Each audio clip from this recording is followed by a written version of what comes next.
Here is a no-frills summary of the teachings in Gary Vaynerchuk's Crushing It. Firstly, personal brands can be monetized in lots of ways, so you don't need to create your own product. When you have a restaurant or brick and mortar store, a personal brand seems like an obvious move. After all, you can use your social media clout to fill the seats or make more sales. But what if you have neither a service nor something to sell? Well, ask Brittany Xavier from Thrifts and Threads. Initially, she just documented her life as a young mom for fun on Instagram. Eventually, she noticed similar accounts tagging brands in their posts, so she started doing the same. Soon those brands began reaching out, and once she hit 10,000 followers, she began to charge for advertising them in her posts. Now, Thrifts and Threads is a full-fledged family lifestyle brand, focusing on cheap yet stylish outfits, decor, and more.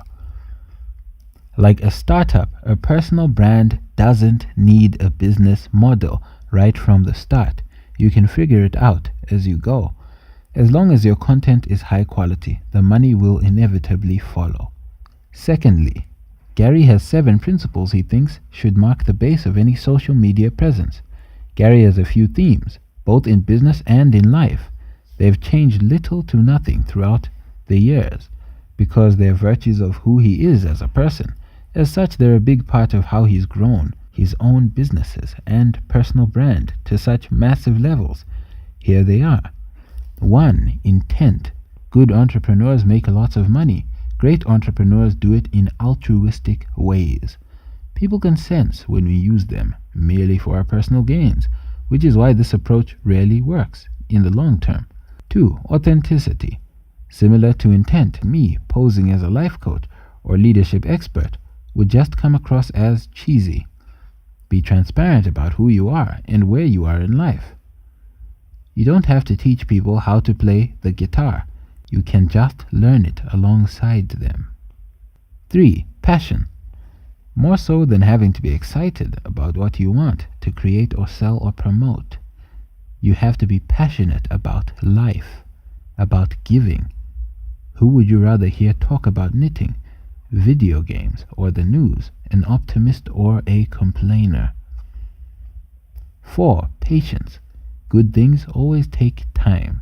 Those who strike gold early will have to learn how to maintain it later, and those who don't must slowly grind their way to the top of the mountain. 5. Speed. Just as important as patience in the macro is speed in the micro. Waiting for the results indicates having done something to get them.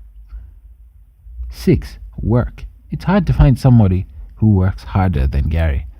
It's the one big variable you control. Besides putting in the time, hard work is also about not being too fancy to do the dirty work yourself.